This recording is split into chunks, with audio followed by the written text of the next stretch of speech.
Jika untuk penempatan guru THK 2 masih ada formasi, maka dilanjutkan penempatan guru sekolah negeri ya. Baiklah, assalamualaikum warahmatullahi wabarakatuh, sobat-sobat semuanya. Saat ini sudah terbit petunjuk teknis pelaksanaan seleksi P3K Guru tahun 2022. Tentunya di sini nanti akan ada banyak sekali hal baru yang teman-teman perlu ketahui ya bagi pendaftar P3K Guru tahun 2022. Nah, pada video ini kita akan melakukan pembahasan secara mendetail, yaitu terkait tentang juknis seleksi P3K Guru tahun 2022.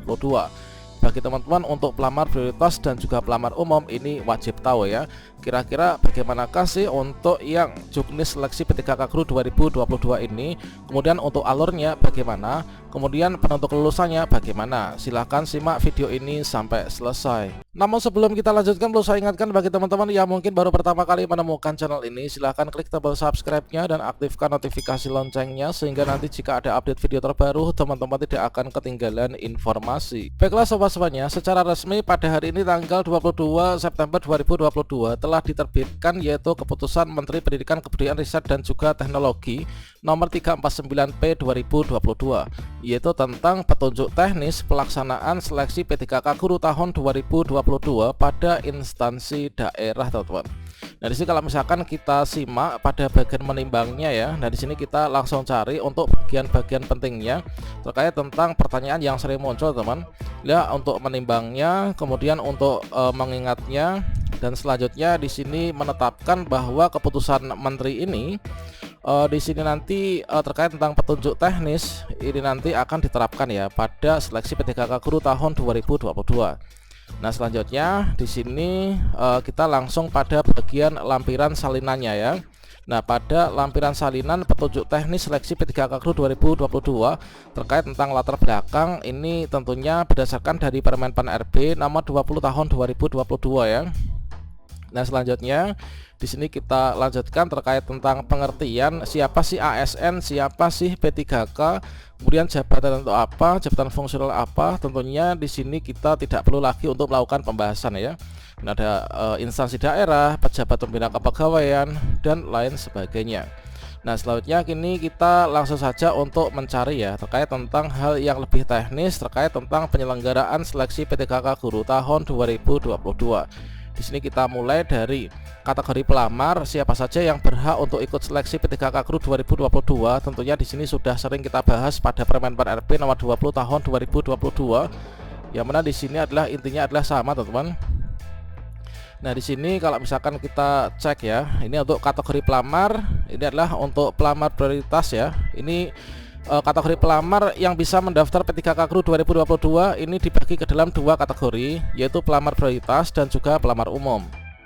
Nah, di sini untuk pelamar prioritas itu terdiri dari tiga ya, teman-teman, yaitu pelamar prioritas 1, pelamar prioritas kedua, dan juga pelamar prioritas 3. Pelamar prioritas 1 ini adalah dari teman-teman yang sudah lulus passing grade, entah itu dari TKK 2, guru non ASN di sekolah negeri, kemudian lulusan PPG dan juga guru swasta. Pelamar prioritas 2 ini adalah THK 2 yang terdaftar di database BKN ya. Nah, ini. Nah, di sini sampaikan pelamar prioritas 2 ini merupakan THK 2 yang tidak termasuk dalam THK tidak termasuk dalam THK 2 pada kategori 1. Artinya THK 2 yang belum lulus passing grade ya, atau belum pernah ikut seleksi. Kemudian pelamar prioritas ketiga ini adalah masa kerja lebih dari 3 tahun ya, bukan K2, namun guru sekolah negeri masa kerja lebih dari 3 tahun dan tidak termasuk yang lulus passing grade. Ini masuk pelamar prioritas yang ketiga. Kemudian untuk pelamar umum, nah di sini dibagi yaitu lulusan PPG yang terdaftar di database kelulusan PPG. Kemudian pelamar yang terdaftar di Dapodik. Nah, pelamar yang terdaftar di Dapodik ini adalah dibagi menjadi dua. Untuk guru sekolah negeri itu masa kerja yang kurang dari 3 tahun. Untuk guru sekolah swasta ini adalah yang terdaftar di Dapodik. Untuk guru swasta itu tidak ada batasan terdaftar berapa tahun, 10 tahun, 15 tahun atau setahun. Itu adalah nanti semua masuk ke dalam pelamar umum. Ini terkait tentang pengkategorian untuk pelamar. Nanti pengkategorian langsung include di akun SSCASN ya. Dikarenakan data SSCASN itu langsung tersinkron dari data Dukcapil dan juga data Dapodik. Kemudian untuk persyaratannya ini sama dengan Permenpan RB nomor 20 tahun 2022, yaitu ada WNI, kemudian usia minimal 20 maksimal 59, tidak pernah dipidana, kemudian tidak pernah diberhentikan, kemudian tidak menjadi anggota pengurus parpol, kemudian memiliki sertifikat pendidik dan atau kualifikasi pendidikan dengan jenjang paling rendah adalah S1. Ini yang sering menjadi kendala bagi teman-teman sebenarnya sudah masuk K2 atau guru sekolah negeri atau sudah mengabdi lama di Dapodik namun ijazahnya belum S1, maka di sini nanti persyaratan mutlaknya ini adalah teman-teman nggak bisa melakukan pendaftaran. Dikarenakan persyaratan utama ini adalah harus memiliki ijazahnya itu harus S1 ya teman-teman, atau serdik yang linear.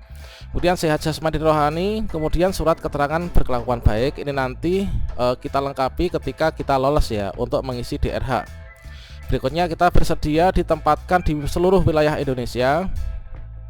Nah, berikutnya di sini dibahas juga terkait tentang yang disabilitas ya. Nah, di sini nanti selain harus memenuhi persyaratan umum, pelamar yang berasal dari pelamar penyandang disabilitas di sini harus tervalidasi apakah benar disabilitasnya. Di sini ada persyaratan tambahan yang harus dipenuhi. Yang pertama itulah melampirkan surat keterangan sehat dari dokter rumah sakit ya. Nah, ini yang menerangkan jenis dan tingkat derajat disabilitasnya.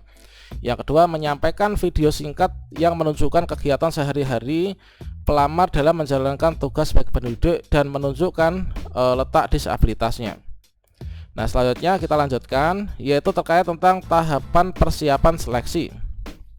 Nah, untuk persiapan seleksi sendiri ini adalah tentunya sudah sering kita bahas ya sebelumnya, bahwa dalam seleksi P3K Guru 2022 ini adalah tahapan pertama, ini adalah pemetaan kebutuhan.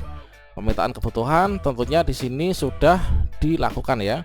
Kemudian sosialisasi ini kepada BKD atau BKPSDM juga sudah dilakukan dan sedang dilakukan saat ini ya.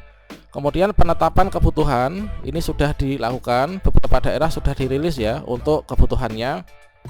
Kemudian di sini pengumuman formasi atau pengumuman lowongan. Nah, di sini nanti kita bisa pantau yaitu di guru P3K kemdikbud.go.id. Nanti akan dipublish di link resmi dari Kemdikbud ini. Selanjutnya laman seleksi calon guru P3K ini nanti akan memuat yaitu nama jabatan, jumlah lowongan, unit kerja penempatannya itu di mana, sertifikat pendidik dan atau kualifikasi akademik pendidikan, alamat di tempat lamaran tujukan, kemudian jadwal pelaksanaan seleksi, persyaratan pendaftaran yang harus dipenuhi setiap pelamar, masa hubungan perjalanan kerja, tata cara pendaftaran seleksi dan juga layanan bantuan atau call center. Kemudian terkait tentang kepanitiaan seleksi. Nah, kepanitiaan seleksi ini adalah tentunya yang pertama ini adalah Panselnas ya. Nah, Panselnas itu berasal dari unsur Kementerian Pan-RB, Kemdikbudristek, BKN dan juga unsur lain yang terkait. Kemudian panitia ini adalah pengarah dan seterusnya. Kemudian tim panitia. Nah, ini kita nggak perlu bahas ya teman-teman, kita cek yang lebih teknis lagi. Kemudian panitia administrasi, panitia asesmen. Nah, ini kemudian tim publikasi. Ini adalah untuk tim-timnya. Dan berikutnya di sini kita cek pada bagian yaitu pelamaran. Nah, bagian pelamaran atau bagian pendaftaran. Nah, di sini kalau misalkan kita lihat pada bagian pelamaran sebagaimana dimaksud pada pasal 1C ini melakukan pelamaran seleksi P3K jabatan fungsional guru melalui portal nasional pada laman resmi yaitu sscsnbkn.go.id. Inilah pelamar wajib memiliki alamat email aktif untuk mengikuti proses seleksi calon guru P3K. Kemudian pelamar yang telah memiliki akun ini dapat melakukan pengkinian ya atau update data pada portal nasional itu. Bagi pelamar yang belum memiliki akun ini wajib membuat akun baru secara daring terlebih dahulu menggunakan nik yang terintegrasi dengan data Dukcapil. Nah, ini teman-teman, jadi ini sama dengan yang di kemarin Permen Pan-RB, yang sudah punya akun ini bisa update data diri. Bagi yang belum punya akun ini kita wajib membuat akun. Kemudian yang keempat, pelamar mengunggah atau upload KTP dan swafoto ketika membuat akun. Kemudian pelamar yang telah memiliki akun melakukan pendaftaran sesuai dengan tahapan pada portal nasional. Pelamar melakukan pemilihan kebutuhan untuk P3K Guru 2022 ini yang dibuka lowongannya ya pada portal nasional. Kemudian untuk pemilihan kebutuhan tersebut ini untuk pelamar prioritas, ini ketentuannya. Pelamar prioritas ini wajib mendaftar pada sekolah tempat bertugasnya jika ada formasi yang sesuai dengan serdik atau ijazahnya. Kemudian jika tidak ada, maka nanti kita bisa mendaftar di sekolah tempat bertugas lainnya ya. Dan nanti kita kalau diterima itu akan bertempat di sana. Nah, selanjutnya yang ketujuh, dan di sini pelamar memilih jabatan pada portal nasional SSCASN dengan kualifikasi pendidikan atau Serdik berdasarkan surat edaran Dirjen GTK. Ini adalah untuk daftar linearitas ijazah yang terbaru teman-teman ya, yang di tahun 2022 ini. Tentunya pastinya teman-teman sudah memiliki filenya. Selanjutnya di sini pelamar mengisi data pada portal SSCASN, kemudian kita mengunggah dokumen persyaratan. Ini tutorialnya sudah saya berikan di deskripsi ya teman-teman untuk videonya. Kemudian untuk KTP elektronik asli atau surat keterangan asli yang telah melakukan perekaman data kependudukan dari Dukcapil. Kemudian pas foto terbaru berwarna dengan latar belakang merah. Ijazah asli paling rendah adalah S1 atau D4 ya, sesuai dengan jabatan yang dilamar. Kemudian bagi lulusan dalam negeri, nah ini kemudian surat penyetaraan ijazah ini adalah untuk yang lulusan dari luar negeri. Kemudian transkrip nilai asli, kemudian sertifikat pendidik asli bagi yang memiliki. Selanjutnya di sini untuk yang ke-10 ini sama halnya dengan yang tadi ya, penjelasan lanjutan. Bagi disabilitas di sini nanti harus ada surat keterangan asli ya dari dokter rumah sakit pemerintah, yaitu tentang jenis dan tingkat disabilitasnya. Kemudian memberikan link video singkat yang menunjukkan kegiatan sehari-hari pelamar dalam menjalankan tugas sebagai pendidik mengajar dengan penyandang disabilitas ini. Kemudian untuk prinsip seleksi. Nah, prinsip seleksi yang ada di tahun 2022 ini adalah mengandung prinsip yang pertama, ini adalah prinsipnya kompetitif teman-teman. Nah, ini prinsipnya kompetitif, yaitu semua pelamar itu bersaing secara sehat dan penentuan hasil didasarkan pada nilai ambang batas kelulusan passing grade yang telah ditetapkan atau nilai tertinggi dari pelamar. Kemudian bersifat adil. Kemudian ini adalah yaitu proses seleksi tidak memihak. Kemudian objektif, yaitu dari proses pendaftaran, penentuan kelulusan didasarkan pada persyaratan dan juga hasil seleksi. Kemudian transparan, yaitu proses pelamaran, pendaftaran, pelaksanaan seleksi, pengelolaan hasil serta pengumuman hasil ini adalah dilaksanakan secara terbuka. Kemudian bersih dari praktik korupsi KKN ini ya. Kemudian tidak dipungut biaya sepeser pun, jadi semua itu adalah gratis teman-teman. Bagi teman-teman yang mungkin ada oknum yang meminta sesuatu, ini diabaikan saja. Kemudian terkait tentang ketentuan seleksi. Nah, untuk ketentuan seleksinya ini adalah seperti ini. Ini adalah pada intinya berdasarkan dari ketersediaan kuota ya, dari penetapan kebutuhan yang ditetapkan oleh Pan-RB. Kemudian untuk ketentuannya di sini pelamar prioritas 1 itu menggunakan kelulusan hasil di tahun 2021 kemarin ini langsung ditempatkan pada satuan pendidikan berdasarkan kuota penempatan kebutuhan jabatan guru. Apabila masih tersedia penetapan kebutuhan dari pelamar prioritas 1 atau lulus passing grade, maka nanti di sini sebagaimana dimaksud pada angka 1, maka selanjutnya akan dilanjutkan untuk seleksi kompetensi penilaian kesesuaian bagi pelamar prioritas kedua dan juga pelamar prioritas yang ketiga. Seleksi kompetensi ini juga dapat diikuti oleh pelamar prioritas 1 yang berasal dari THK 2 dan juga guru sekolah negeri yang ditempatkan tempat tugasnya sekolah lain. Nah, ini yang belum tempatkan ya. Jadi ini sama halnya dengan gini teman. Bagi teman-teman pelamar prioritas 1 yang ketika nanti login ke akun SSCASN ini tidak mendapatkan informasi, maka kalian bisa ikut seleksi verifikasi kesesuaian dengan cara teman-teman itu adalah klik tidak ya. Penjelasannya sudah ada pada video sebelumnya. Maka teman-teman nanti akan turun prioritas dari P1 ini bisa menjadi P2 atau P3. Tentunya di sini disesuaikan. Kalau misalkan status kita adalah THK 2, kita menjadi P2. Kalau kita guru sekolah negeri masa kerja lebih dari 3 tahun, ini kita nanti menjadi prioritas yang ketiga. Kalau teman-teman guru sekolah negeri kurang dari 3 tahun, nanti menjadi pelamar umum ya, yaitu menggunakan cat UNBK untuk seleksinya. Kemudian di sini apabila masih ada formasi, ada kebutuhan lagi, maka di sini untuk guru setelah seleksi kompetensi melalui penilaian kesesuaian dimaksud di nomor 2 tadi, maka akan dilaksanakan seleksi dengan cat UNBK bagi pelamar umum. Nah, di sini nanti ini juga dapat diikuti dari pelamar prioritas 1 yang turun prioritas. Nah, pelamar prioritas 1 bisa turun prioritas menjadi pelamar umum jika tidak ada penempatan ketika login ke akun SSCSN, belum bisa ditempatkan atau nggak dapat formasi. Tentunya yang bisa ikut ini adalah nanti untuk lulusan PPG dan juga guru sekolah swasta ya. Kemudian sumber dana ini adalah seperti ini. Nah, selanjutnya untuk jadwal rencana seleksi ini adalah belum ada jadwal pasti, namun di sini sudah diberikan ancer-ancer, yaitu untuk lini masanya ini adalah dimulai dari pemetaan kebutuhan. Ini tentunya sudah dilakukan ya. Sosialisasi sudah, ini saat ini sedang berlangsung juga. Penetapan kebutuhan formasi sudah, pengumuman lowongan juga ini nanti sambil kita pantau. Seleksi administrasi juga nanti bulan Oktober, dan nanti untuk rangkaian-rangkaiannya ini sampai di bulan Desember 2022 ini adalah sudah tuntas ya untuk pelamar prioritas 1, 2, 3 maupun juga pelamar umum. Nah, selanjutnya protokol kesehatan, layanan bantuan informasi di guru P3K kemdikbud.go.id diberikan layanan informasi ya. Nanti teman-teman bisa pantau jika ada pertanyaan lebih lanjut. Nah, selanjutnya terkait tentang seleksi administrasi, kalau misalkan kita lihat di sini pelaksanaan seleksi administrasi. Nah, seleksi administrasi untuk pelamar prioritas 1 itu menggunakan hasil di tahun 2021.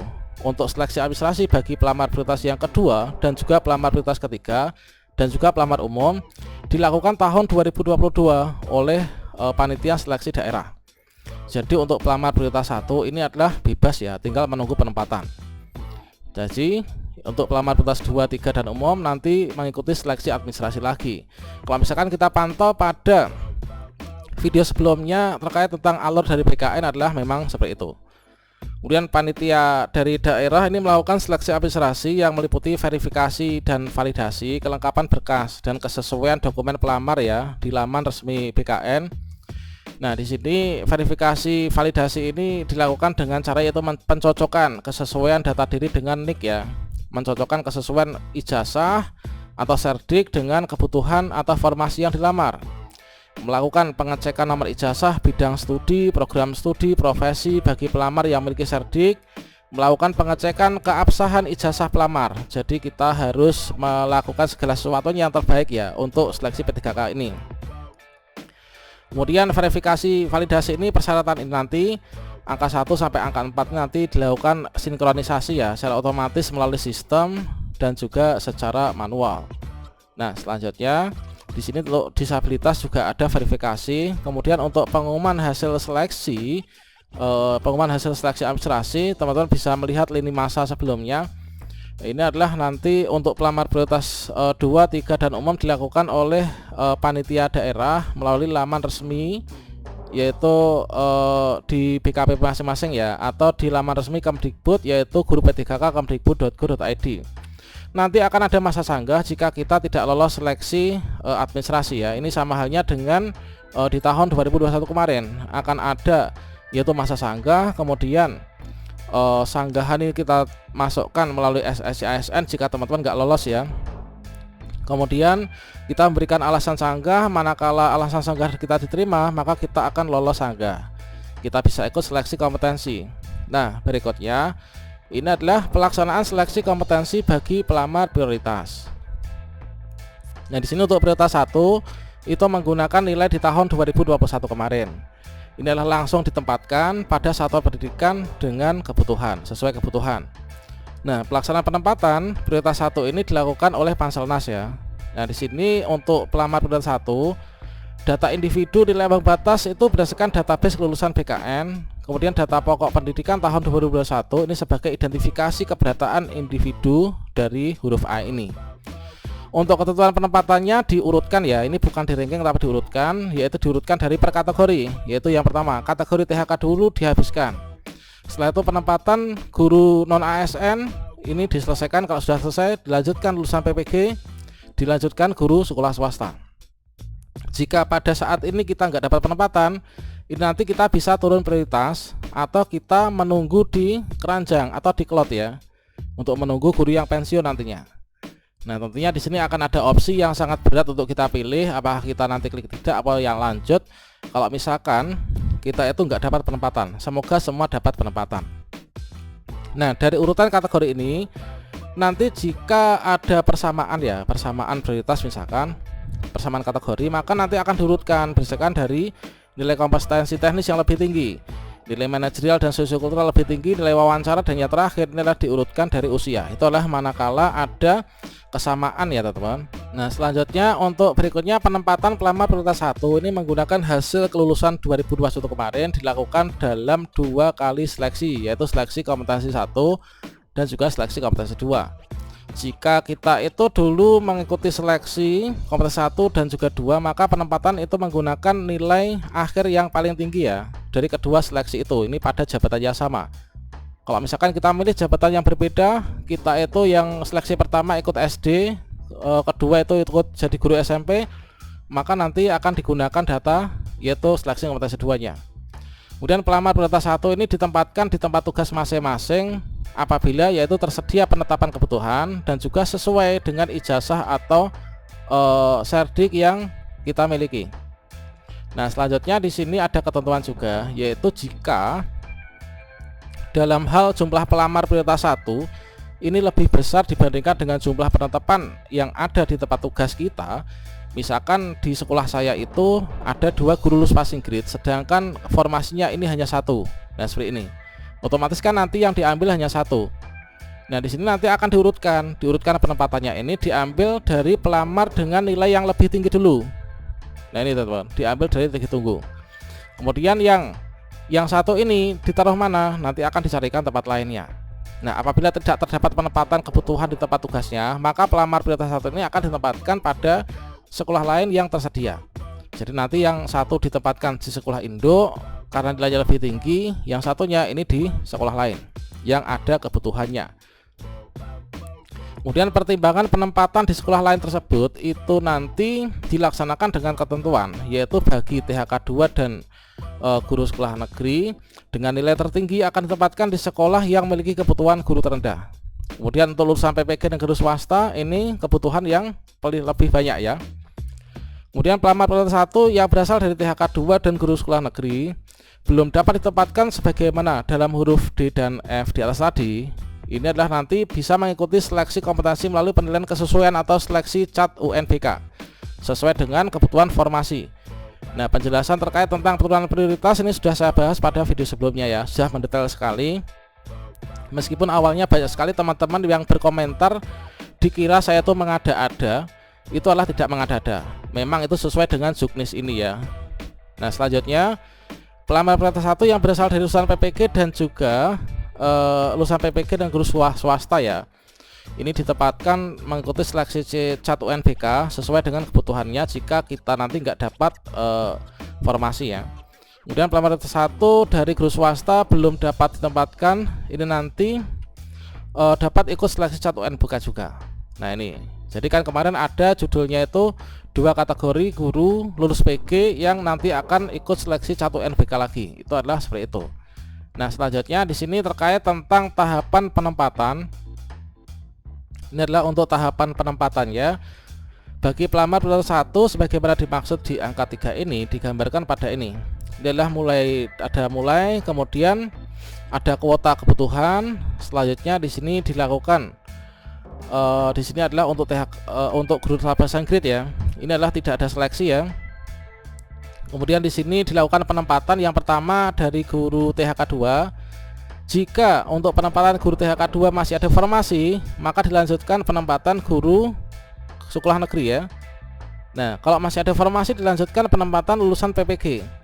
Kalau misalkan ada formasi, maka kita lanjutkan untuk guru sekolah swasta. Nah, di sini kalau ada formasi. Kalau enggak ada formasi, ini langsung selesai. Langsung pengumuman hasil penempatan. Nah, ini teman-teman.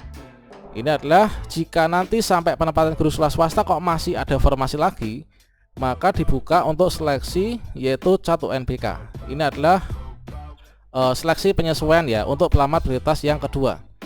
Jadi kunci utamanya ini adalah formasi. Nah ini secara lebih jelasnya tadi sudah kita jelaskan ya untuk keterangannya ini. Nah selanjutnya untuk proses penempatan pelamar prioritas 1 untuk yang THK 2. Nah di sini kita bisa menyimak untuk THK 2 ini. THK 2 di sini diambil dari data yaitu yang terdaftar di BKN.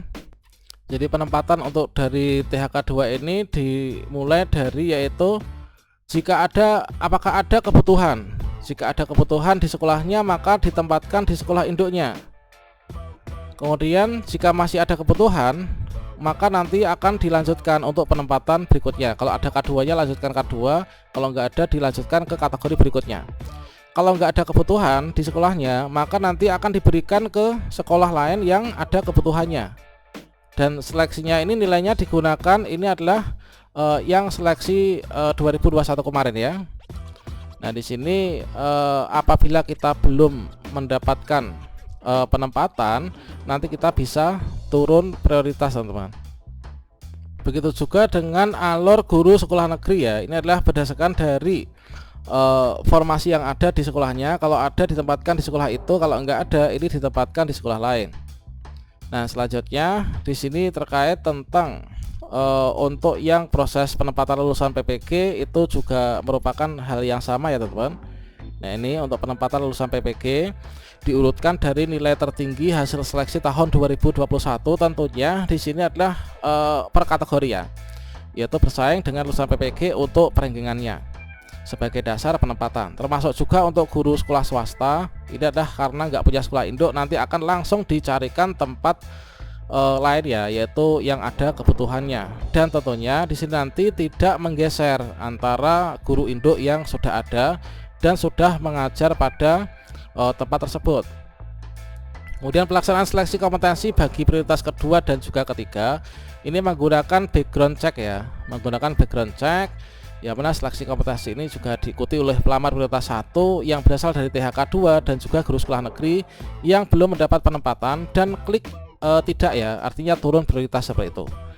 Kalau misalkan dari teman-teman lulusan PPG dan guru swasta nanti ikutnya 1 NBK kalau turun prioritas. Nah terkait tentang pelaksanaan seleksinya ini adalah sudah kita bahas ya pada video sebelumnya, sudah saya berikan pada kartu video ini. Nah untuk prioritas kedua dan ketiga ini adalah dilaksanakan secara bersama-sama dengan ketentuan dari Panselnas. Anggota tugas tanggung jawab Panselnas sesuai dengan bab 2. Kemudian di sini untuk panitia seleksi daerah nanti yang menjadi tim penilai ya. Panitia seleksi instansi daerah adalah panitia dibentuk oleh PPK sebagaimana dimaksud pada bab 2 ini. Nah ini adalah melakukan koordinasi dengan panitia seleksi Kemdikbudristek, menetapkan kepanitiaan, nanti akan ada SK-SK-nya dan nanti kita tugasnya ini adalah bagi yang bertugas untuk tim penilai itu adalah kepala sekolah, guru senior dan juga pengawas sekolah. Untuk verifikatornya nanti adalah dari BKPP atau BKD ya, dan juga dinas pendidikan terkait. Nah ini, nah nanti untuk alurnya adalah seperti ini. Nah ini adalah tim penilainya, kemudian verifikatornya, kemudian untuk seleksi kompetensi bagi pelamar prioritas ketiga itu juga mekanismenya adalah sama untuk alurnya. Kemudian komponen penilaian ini adalah dari kualifikasi akademik, apakah ijazah kita linear dengan formasi yang ada di sekolah kita, kemudian kompetensi kita, kinerja, kemudian pemeriksaan latar belakang. Kemudian terkait tentang ketentuan penilaian kesesuaian nanti akan melalui aplikasi ya, ini melalui aplikasi dari Kemdikbudristek dan instrumennya ini sudah pernah saya bagikan.